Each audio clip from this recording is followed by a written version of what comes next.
pekerjaan yang telah ia pilih, sehingga ia tidak punya waktu untuk mencurahkan diri, berusaha memecahkan teka-teki kematian.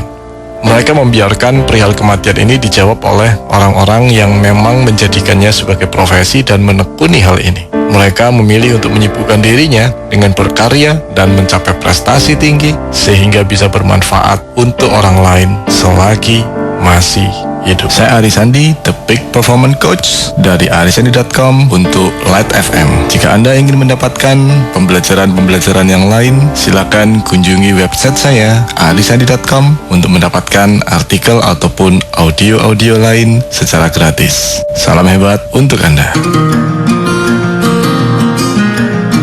Saatnya Anda mendengarkan Berproses Menuju Kesejatian Diri bersama pemikir spiritual Siwo Agus Hidayat.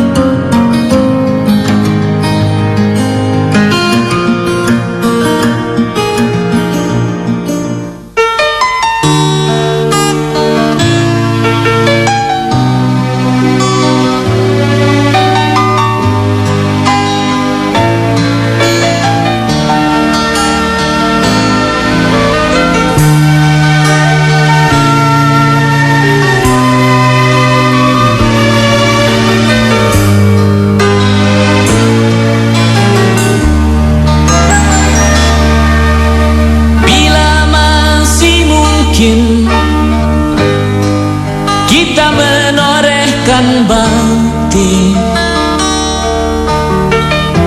atas nama jiwa dan hati tulus ikhlas. Mumpung masih ada kesempatan buat kita mengumpulkan bekal perjalanan abadi. Ho ho ho, du du du du du du, du du du du du du du. Ho ho ho ho. Kita pasti ingat tragedi yang memilukan. Kenapa harus mereka yang terpilih menghadap? Tentu ada hikmah yang harus kita petik atas nama jiwa bani heningkan ciptaan.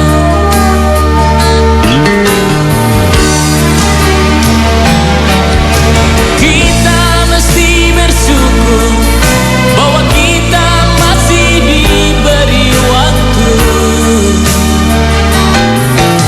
Entah sampai kapan, tak ada yang bakal dapat menghitung. Hanya atas kasih-Nya, hanya atas kehendak-Nya, kita masih bertemu matahari. Kepada rumpun dilalang, kepada bintang gemintang, kita dapat mencoba meminjam catatannya. Sampai kapan kegerangan waktu yang masih tersisa? Semuanya menggeleng, semuanya terdiam, semuanya menjawab tak mengerti. Yang terbaik hanyalah segera bersujud, mumpung kita masih diberi waktu. 105.8 Light FM. Assalamualaikum warahmatullahi wabarakatuh. Light Audience, alhamdulillahirrahmanirrahim. Kembali kita berjumpa ya dalam Berproses Menuju Kesejatian Diri edisi hari ini, hari Kamis tanggal 14 Februari 2013. Dan ya, kelihatannya sudah tersambungkan ya Jack dengan teman sharing kita ya Jack ya, Siwo Agus Hidayat. Iya, assalamualaikum Siwo. Waalaikumsalam warahmatullahi wabarakatuh. Alhamdulillah kita ketemu lagi Siwo. Dan ya seperti biasa saya Monings, ada Jack Plampam dan juga Sarif Muka Dompet yang akan menemani Siwo Agus untuk sharing bersama Anda semua light audience. Nanti Anda bisa menggunakan nomor telepon kami di 0213983596. Itu aja ya, seperti biasa ya. Oke, baik. Siwo? Ditunggu ya Siwo ya. Oke, silakan light audience. 0213983596. Assalamualaikum. Waalaikumsalam. Ya, dengan siapa ini? Ridwan. Mas Ridwan agak sedikit kecilkan Ya. volumenya mungkin. Volume radionya bisa. Ya, halo. Ya, halo. Silakan. Assalamualaikum, Pak De. Waalaikumsalam warahmatullahi. Ini minta di-sharingkan kembali yang kemarin. Minggu kemarin itu, Pak De. Yang Amar Baina Amrani, Jabariyah, Mutasiliyah, dan Asariyah. Oke, itu saja. Iya, mohon Oke. diulas kembali, Pak De. Ya, baik. Terima kasih Ridwan. Iya. Sebentar. Pertanyaannya bagaimana? Halo. Halo. Iya. Mohon diulas kembali itu tentang yang tadi. Ya, diulas apanya? Luas sekali ini. Amrani itu yang seperti apa? Jabariyah seperti apa? Mutazilah seperti apa? Asariyah itu yang seperti apa? Oke, baik. Terima Datang kasih. Pak De. Ya. Oke, baik. Terima kasih Ridwan. Assalamualaikum. Iya, baik, silakan Siwo. Ya. Kepada teman-teman semua para light audience beserta seluruh staf dan keluarga besar Light FM, Assalamualaikum warahmatullahi wabarakatuh. Waalaikumsalam. Bismillahirrahmanirrahim. Walhamdulillahi rabbil alamin. Wassallallahu ala rasulil karimi wa alihi tahirin. Wala hawla wala quwata illa billahil aliyul azim. Wa ba'du. Teman-teman, kita ketemu lagi, kita sharing kembali. Sebagaimana biasa, saya sekedar teman sharing Anda, bukan narasumber, bukan rujukan, sekedar teman sharing. Karena memang saya belum kelasnya untuk duduk sebagai narasumber, apalagi rujukan. Kelas saya baru sekedar teman sharing. Kenapa begitu? Karena apa yang saya yakini benar, yang akan saya sharingkan itu baru benar yang menurut saya, belum benar yang sebenar-benarnya benar, belum benar yang dijamin pasti benar, belum benar menurut hadis, menurut ayat, menurut Islam, menurut agama Tuhan, menurut wahyu, menurut Rasul, menurut Nabi, menurut Tuhan, belum. Baru benar menurut saya. Saya masih terus dalam rangka berproses untuk menyempurnakan diri. Sangat mungkin kebenaran yang saya pahami, saya yakini, yang saya sharingkan sekarang, manakala saya mendapatkan ilmu yang lebih bermutu, sangat bisa jadi kebenaran yang saya pahami saat ini saya revisi. Untuk itu maka butuh sedikit konsentrasi berpikir, butuh nambah sedikit perhatian, karena kita akan melakukan sharing tentu di bidang teori, sharing tentu di bidang konsep, tentu terkait dengan masalah-masalah yang logis, rasional. Namanya juga sharing, bukan nasihat, ya. Dan apakah hasil dari sharing itu akan kita praktekkan dalam kehidupan kita sehari-hari, itu tugas kelanjutan kita masing-masing.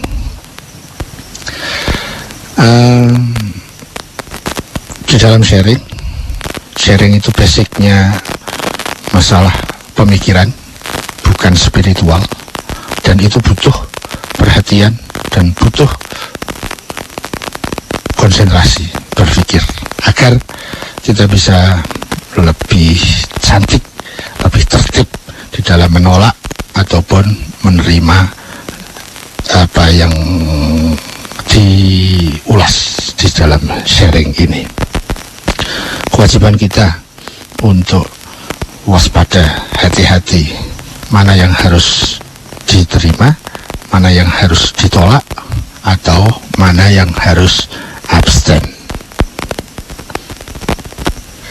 Semuanya berpulang kepada diri kita masing-masing. Tidak perlu menuntut teman, orang lain. Yang lebih penting adalah menuntut diri sendiri.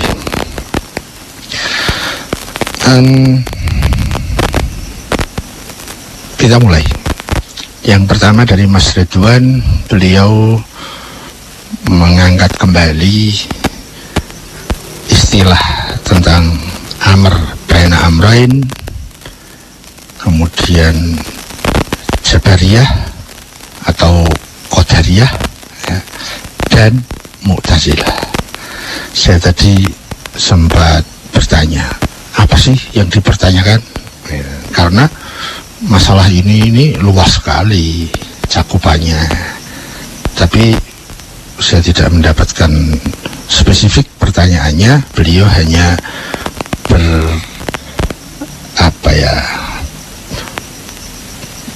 hendak diulas kembali.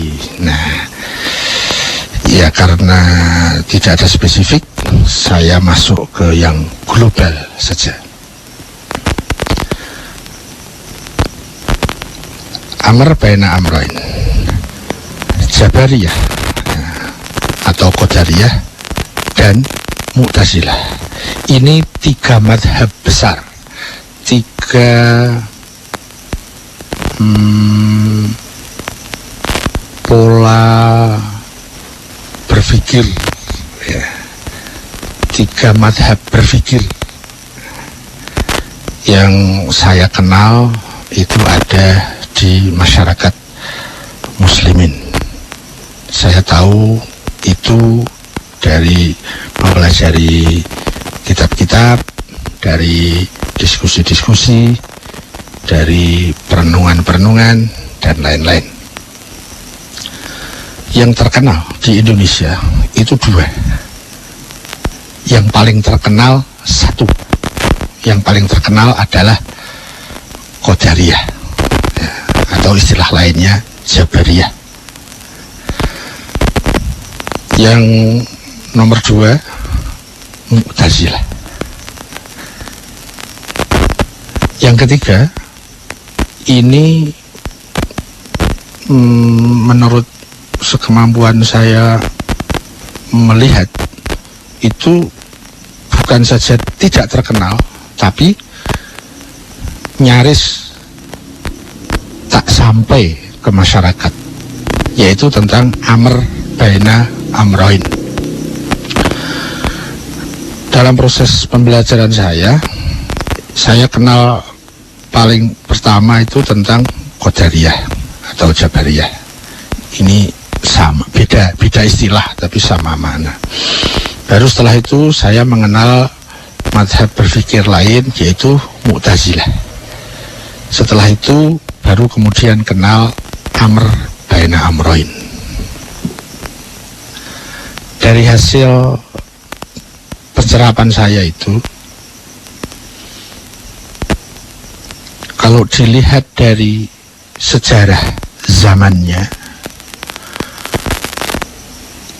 madhab berpikir yang paling tua itu justru yang saya kenal terakhir, yaitu amr baina amrain. Baru setelah itu disusul ada madhab berpikir Jabariyah atau Qadariyah. Kemudian di generasi berikutnya ada aliran berpikir atau madhab berpikir Mu'tazilah. Nah, ketiga-tiganya itu terkait dengan masalah takdir wal ikhtiar, antara takdir dan ikhtiar. ketiga-tiganya itu mazhab berpikir terkait dengan masalah takdir dan ikhtiar. Ya. Mazhab paling tua disebut Amr baina amroin, bahwa manusia itu ada pada posisi keterkaitannya dengan takdir dan ikhtiar tadi. Manusia pada posisi amr, satu urusan, baina amroin, di antara dua urusan, atau satu perkara di antara dua perkara. Dua perkara itu yaitu kebebasan dan keterpaksaan. Manusia itu dalam posisi apa sih? Terpaksa atau bebas? Ya. Nah, mazhab berpikir terkait dengan ini yang paling tua, Amr baina amroin, di sana kurang lebih yang saya tangkap intinya bahwa manusia itu ada di antara dua perkara itu, yaitu satu sisi terpaksa, sisi lain bebas berkehendak. Ya. Kok saya ada? Nah, itu daerah keterpaksaan. Kok saya laki-laki? Itu daerah keterpaksaan. Kok? Dan seterusnya. Kenapa harus ada? Kenapa harus hidup? Kenapa harus mati? Kenapa saya harus hidupnya di sini, tidak di sana? Dilahirkan oleh ibu ini, bukan ibu itu. Itu daerah keterpaksaan. Tetapi tidak seluruhnya terpaksa. Tapi ada sisi lain dalam diri kita yang merdeka, bebas berkehendak. Kita mau buat apa? Nafsu kita. Kita mau apakan nurani kita? Kita mau kemanakan pikiran kita?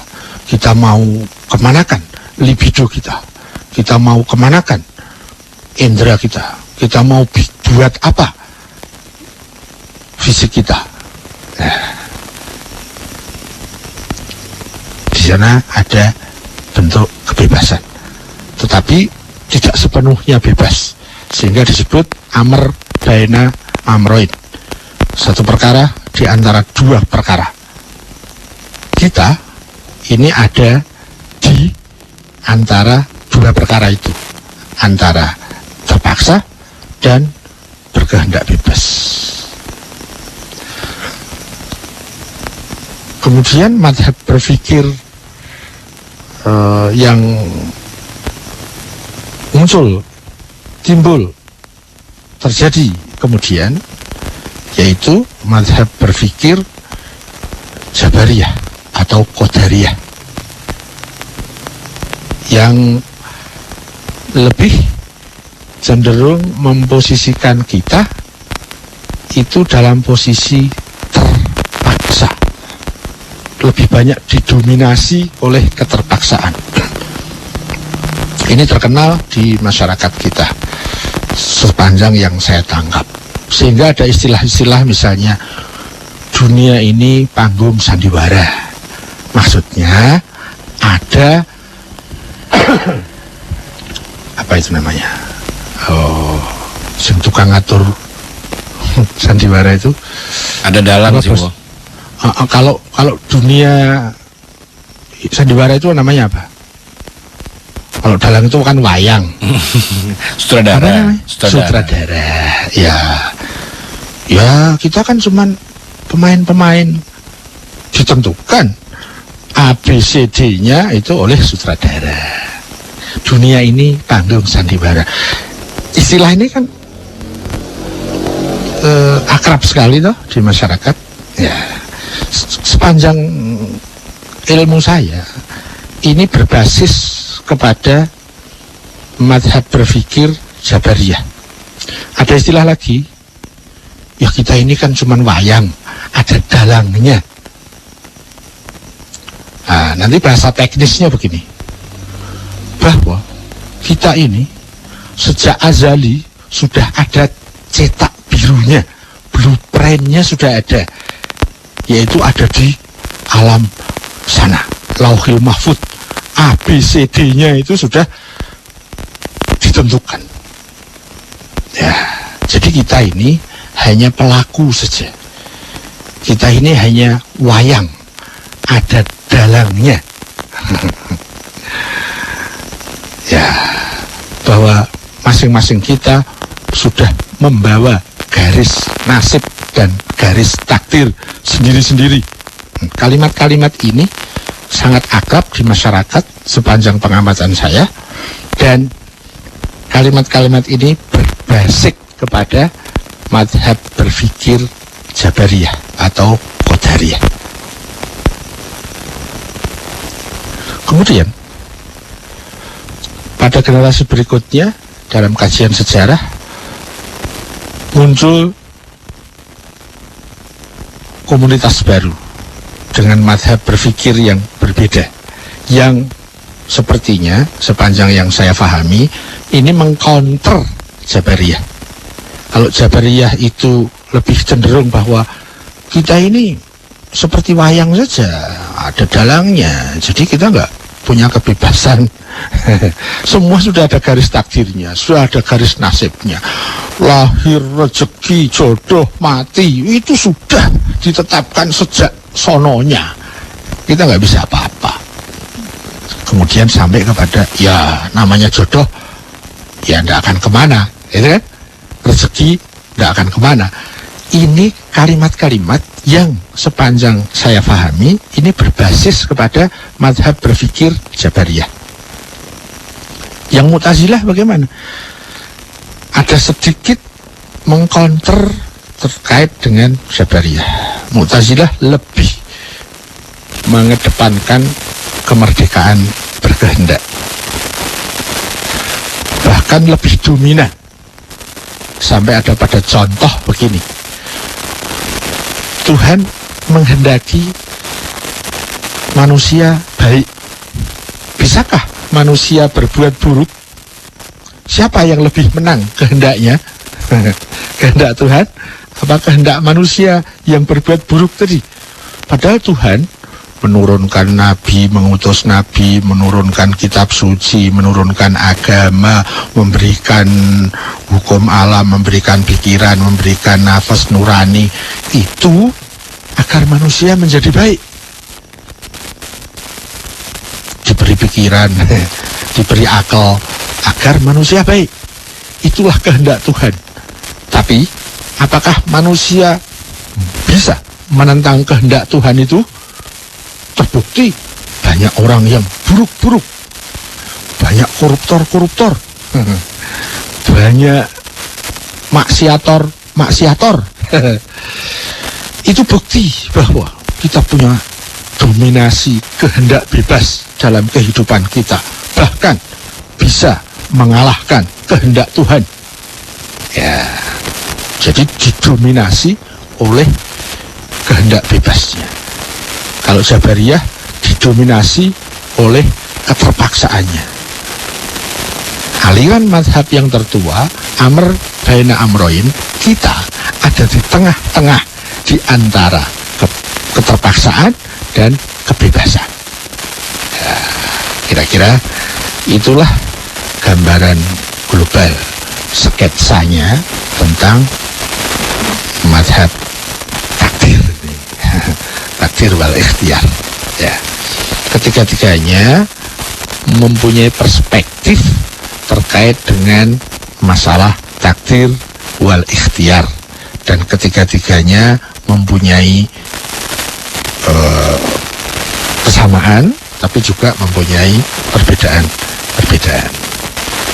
Yang duduk di tengah di antara keterpaksaan dan kebebasan itu disebut Amr baina amroin. Yang lebih didominasi oleh keterpaksaan, ini yang paling terkenal di masyarakat kita, yaitu disebut dengan komunitas madhab berpikir Jabariyah atau Qadariyah. Ada yang lebih memposisikan dominasi kemerdekaan dan kehendak bebas kita, bahkan bisa mengalahkan kehendak Tuhan. Itu kemudian disebut komunitasnya madhab berpikir Mu'tazilah. Kira-kira begitu yang bisa saya ulas, sangat global, dan itu kalau didetailkan bisa menjadi sangat detail. Dan pembahasan tentang ini dari zaman ke zaman selalu menarik, rumit tapi mengasihkan. Kira-kira gitu Mas Ridwan, global ya, karena tadi pertanyaannya juga nggak spesifik ya. Kita kembalikan dulu ke yang berwenang, Bos. Oke, terima kasih Siwo, dan ya itu dia, silakan, masih ada waktu dan kesempatan ya untuk Anda kembali menghubungi saya di 0213983596. Anda ingin langsung berinteraksi dan sharing bersama Siwo Agus Hidayat dalam berproses menuju kesejatian diri. Assalamualaikum. Halo, assalamualaikum. Waalaikumsalam warahmatullahi. Dengan siapa ini? Dengan Doni. Doni, Tangerang ya? Iya. Oke, betul. Don, silakan. Assalamualaikum Siwo. Waalaikumsalam warahmatullahi.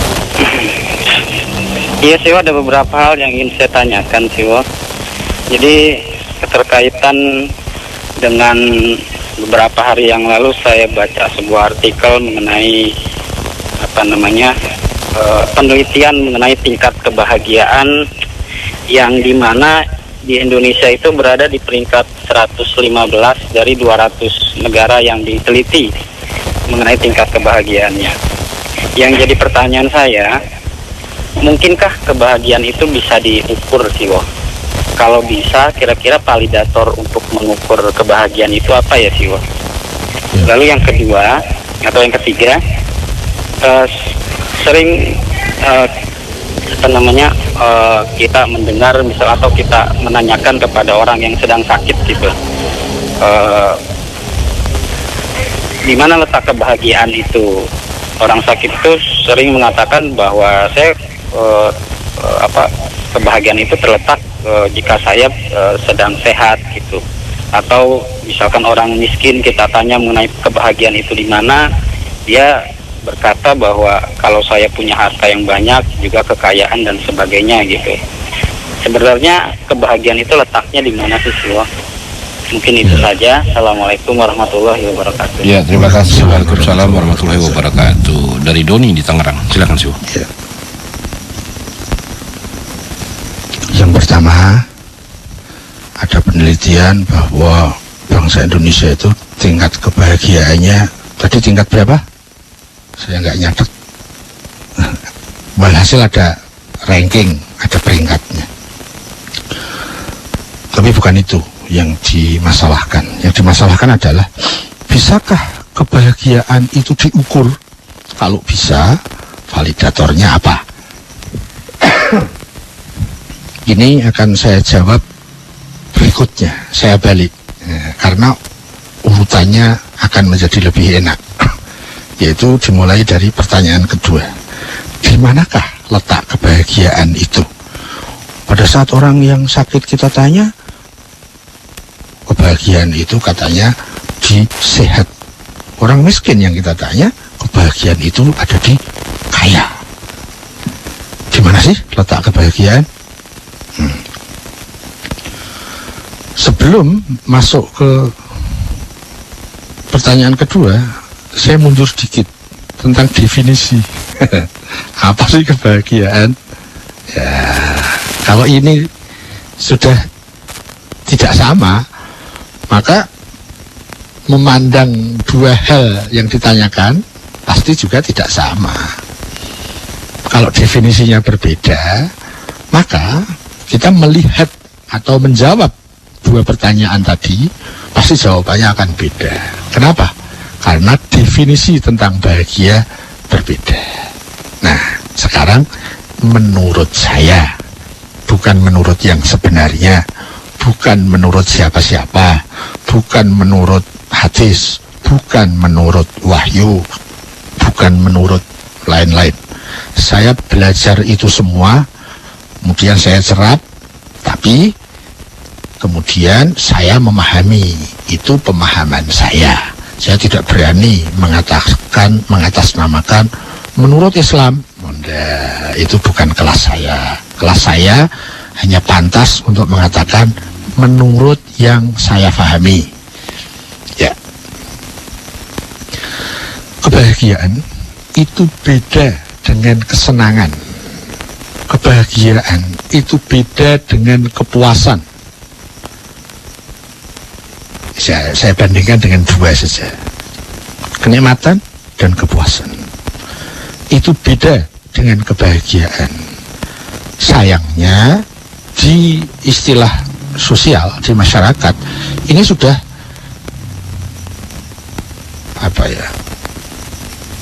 nyaris sama. Bahagia itu ya senang, senang itu ya memuaskan, kepuasan itu juga kebahagiaan.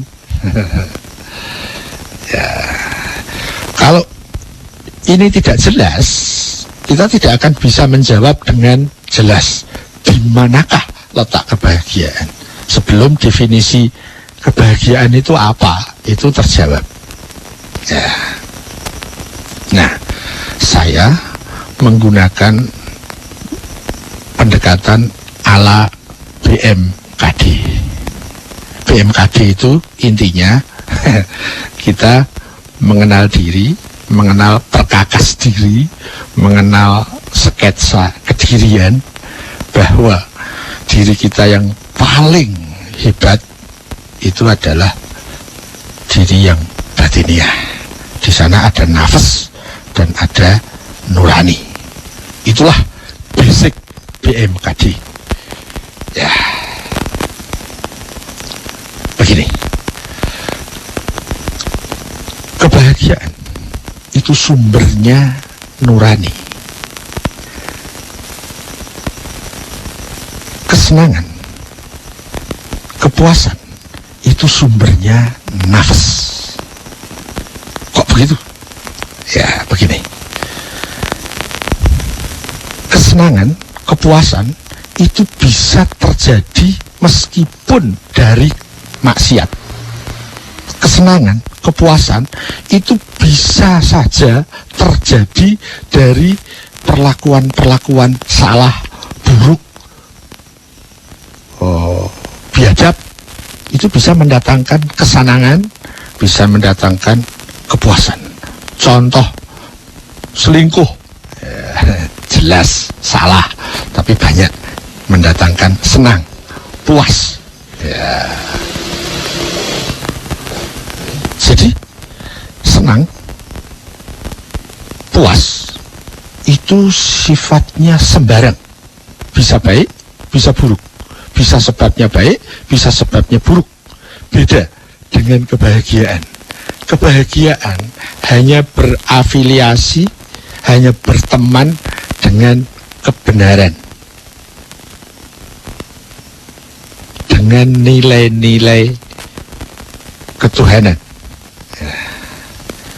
Contohnya apa? Ketentraman. Ya, beda dengan kesenangan. Orang selingkuh itu bisa saja dia senang, tapi pasti tidak tentram. Orang berhasil korupsi, bisa jadi dia senang, bisa jadi dia puas, tapi mustahil dia tentram. Ya. Jadi kebahagiaan isinya itu ketentraman. Meskipun nanti ketentraman itu bisa jadi juga menyenangkan, bisa jadi juga memuaskan. Tetapi dominasinya ada pada ketentraman. Ketentraman tidak pernah bisa dicapai dengan kesalahan. Ketentraman hati, ketentraman jiwa, ketentraman hidup tidak pernah bisa dicapai dengan maksiat. Ya. Beda dengan kesenangan atau kepuasan.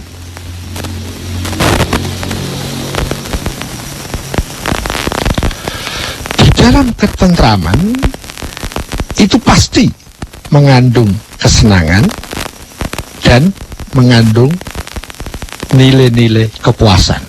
Tetapi tidak sebaliknya. Tidak setiap yang menyenangkan itu menenteramkan. Tidak setiap yang memuaskan itu menenteramkan.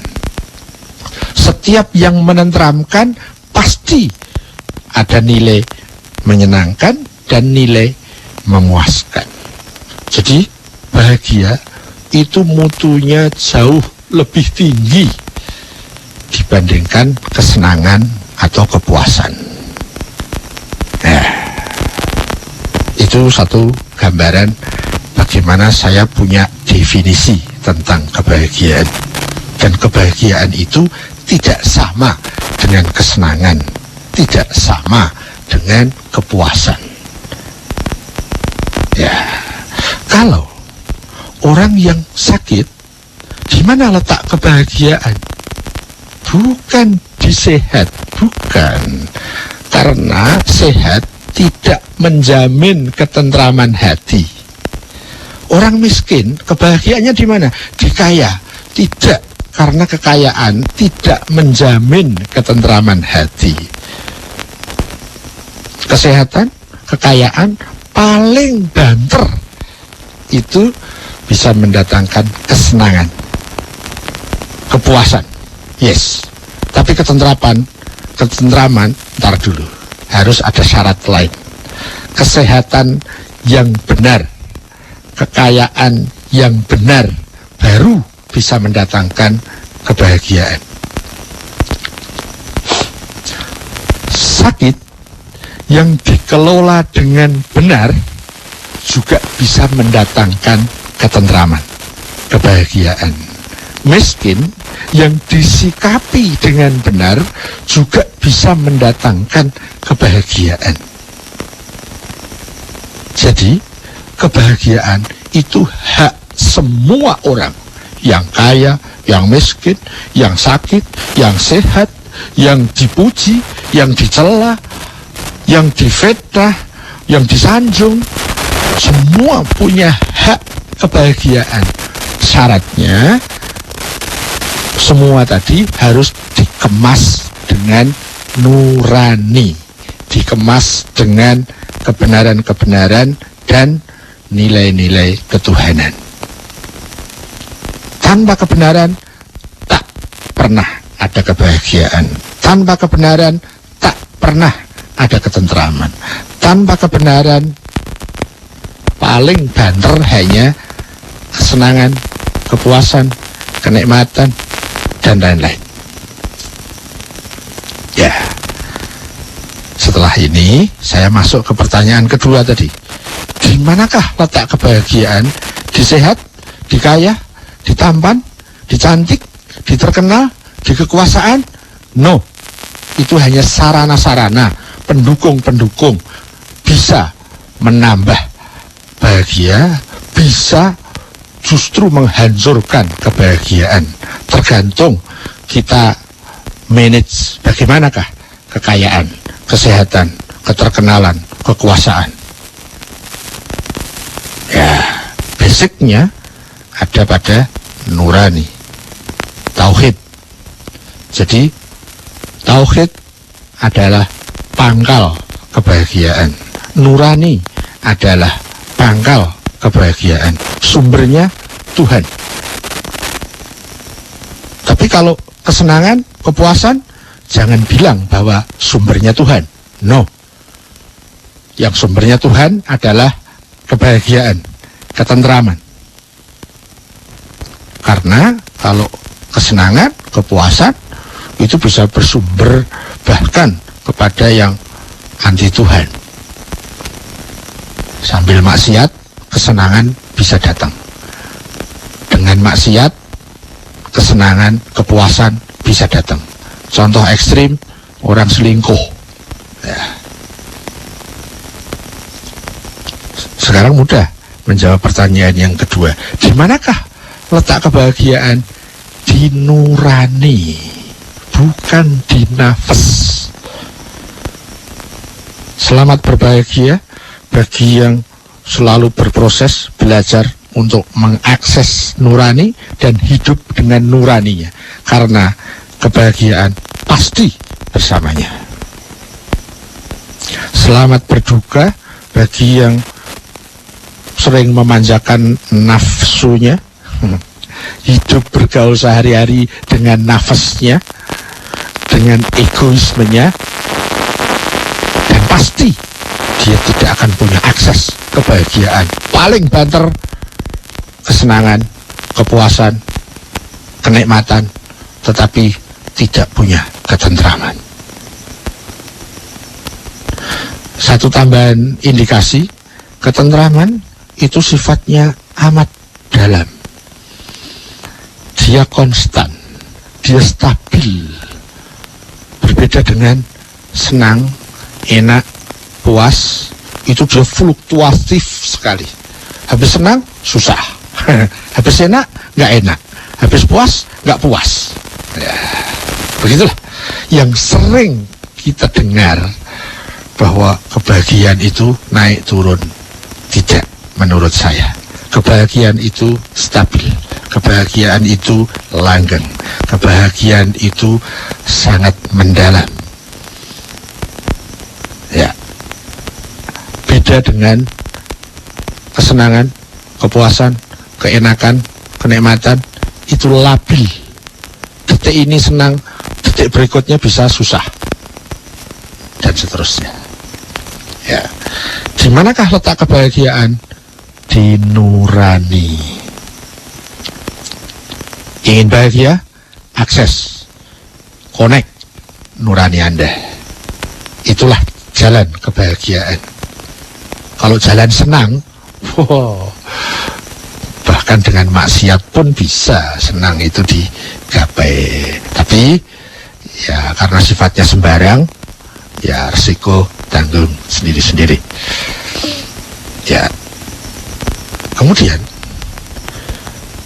kita lanjut ke pertanyaan pertama. Apakah kebahagiaan itu bisa diukur? Apa validatornya? Bisa. Setelah kita ada definisinya jelas, di mana letak kebahagiaan itu jelas, ya. Orang yang mengejar kekayaan, mengejar keterkenalan, mengejar ketampanan, kecantikan, terjebaklah dia. Kalau yang ingin dicari itu kebahagiaan. Kenapa? Kebahagiaan itu sumbernya adalah Tuhan. Wadahnya adalah nurani. Aksesnya adalah BMKD. Berproses menuju kesejatian diri. Itulah jalan kebahagiaan. Basicnya adalah tauhid. Berbahagialah. Apakah bisa diukur? Bisa. Tapi untuk mengukur itu ada syaratnya. Yang pertama, alat ukurnya harus benar. Cara mengukurnya harus benar. Kalau alat ukurnya salah, meskipun caranya benar, hasil pengukurannya pasti salah. Atau alat ukurnya benar, tapi cara mengukurnya salah, hasil pengukurannya pasti salah. Jadi untuk mengukur syaratnya ada dua. Alat ukurnya benar, cara mengukurnya benar. Alat ukurnya apa? Meteran. Cara ngukur benar, maka kita bisa mengukur panjangnya berapa. Kalau kita mau mengukur panjang, alat ukurnya timbangan. Pasti salah hasil pengukurannya. Nah, kalau definisi kebahagiaan sudah beda, pasti pemahaman tentang alat ukur dan cara mengukur pasti beda. Nah, ada yang diukur itu kekayaan. Ya enggak lah, banyak orang kaya nggak tentram hidupnya. Banyak orang tampan, cantik, justru menghancurkan ketentraman dirinya. Banyak suami yang tampan, istri yang cantik, justru keluarganya hancur karena kecantikan dan ketampanannya. Kenapa? Manajemennya salah. Kalau yang mau dicari itu kebahagiaan, mencari istri, mencari suami, yang mau diakses itu kebahagiaan, lihat kepribadiannya bagaimana. Dia lebih didominasi oleh nafasnya atau nuraninya. Lihat pada saat hari Valentine's Day, nah yang muncul di situ itu nafasnya atau nuraninya. Ya, happy Valentine. Ya, siapa yang mau memanfaatkan Valentine ini? Nafas apa nurani? Kalau yang mengakses, yang memanfaatkan itu dikelola dengan nurani, Valentine's Day akan menjadi efektif. Kalau yang mengakses, yang mengelola Valentine's Day ini nafas, siap-siap resikonya. Pasti kisruh, pasti negatif. Kalaupun senang sesaat, kalaupun puas sesaat. Tetapi kemudian akibat merusak ketentraman pasti terjadi. Tinggal kita mau akses dengan mana? Nurani atau nafas? Bisakah kebahagiaan diukur? Bisa. Sebagaimana nafas dan nurani itu bisa diukur. Alat ukurnya apa?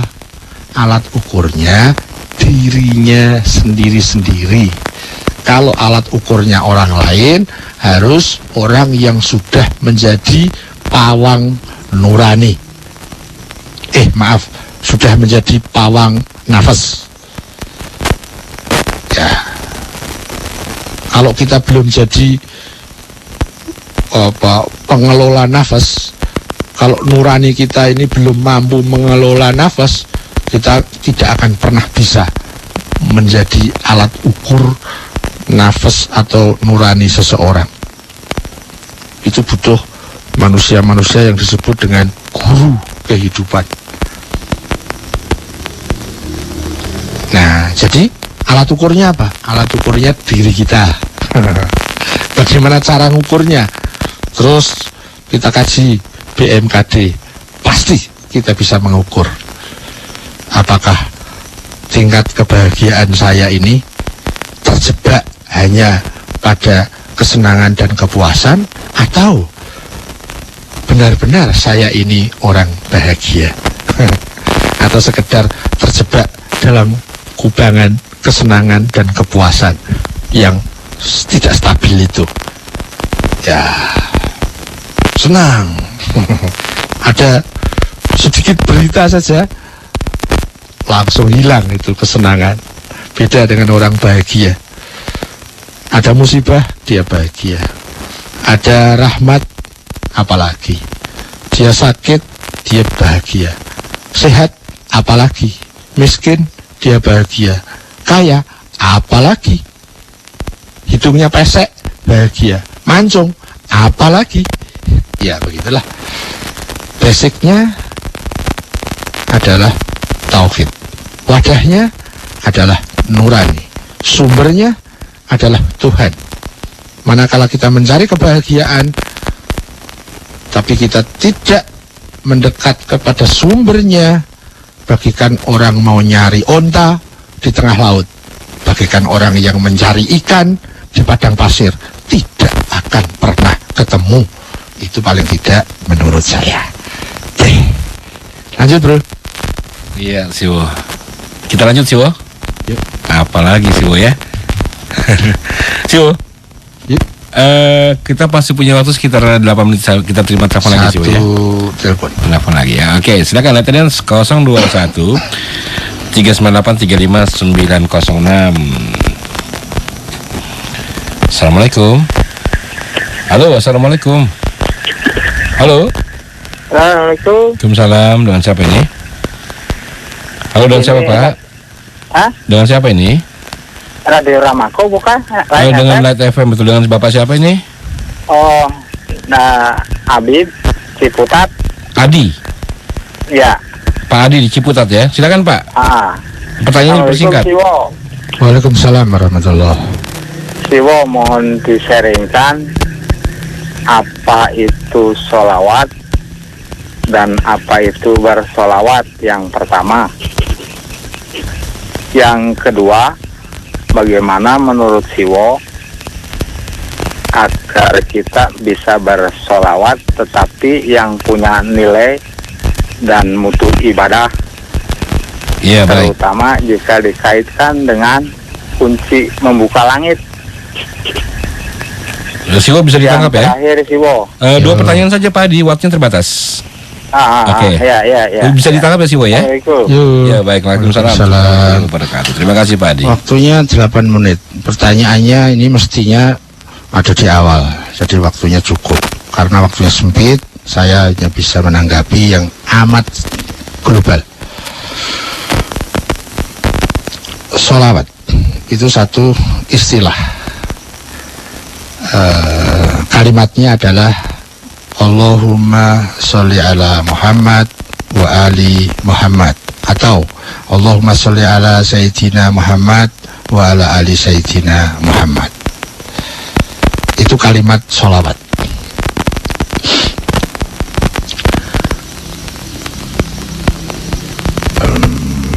Kalau ditanyakan tadi, apakah sholawat, simbol sholawat atau kalimat sholawat, seperti itu. Tapi apakah sholawat?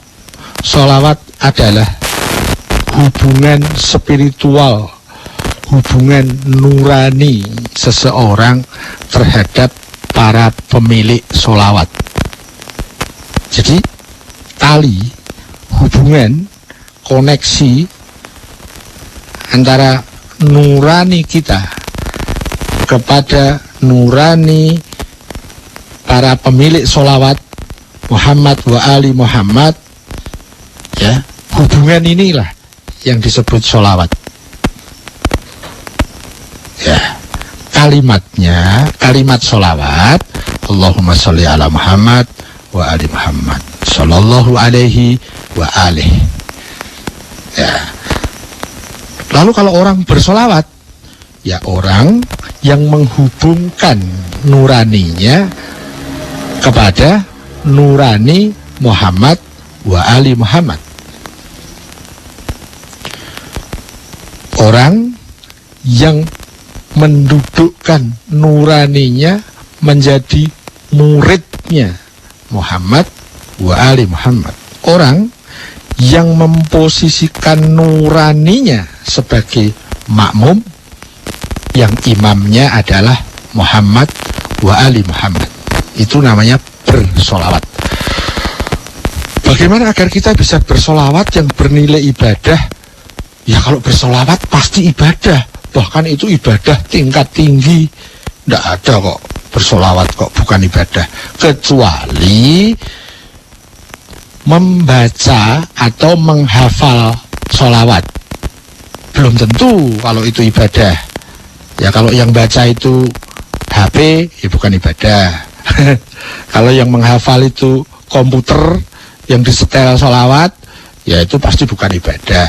Atau orang yang mengucapkan kalimat itu tetapi tujuannya bukan Tuhan, niatnya bukan bismillah, ya pasti bukan ibadah. Bisa toh kampanye dengan solawat, demo dengan solawat badar, bisa toh. Jadi untuk menjadi ibadah itu tergantung tujuannya benar atau salah, niatnya benar atau salah, caranya benar atau tidak. Kalau tujuan, niat, dan caranya benar, maka disebut ibadah. Kalau bersolawat pasti ibadah, dan itu ibadah yang tingkat tinggi sampai dikatakan bisa membuka langit. Langit maksudnya adalah satu derajat, satu makom, satu dimensi, ya, tapi dimensi spiritual. yang jauh melampaui dimensi fisikal, ruang, dan waktu. Ya, itu dimensi kebahagiaan yang amat tinggi, meskipun kebahagiaan hanya sekedar akibat saja. Cukup waktu? Ya, kita harus akhiri Siwo. Yuk, saya Baik. pamit dulu. Monggo Siwo, terima kasih Siwo. Kita ketemu lagi di sesi berikutnya Siwo ya. Kita Oke. lihat nanti. Silakan istirahat. Ya baik, audiens, nanti kita lanjutkan lagi di sesi berikutnya atau di sesi kedua. Anda bisa menggunakan SMS kami di 0818801058. Ada 2 SMS mungkin yang akan kita pilih nanti, dan ya kemudian juga di 0213983596 bisa Anda pergunakan, hanya satu penelpon yang akan kami terima ya. Baik audiens, sebelum kita lanjut untuk sesi berikutnya, kita dengar dulu yang berikut ini.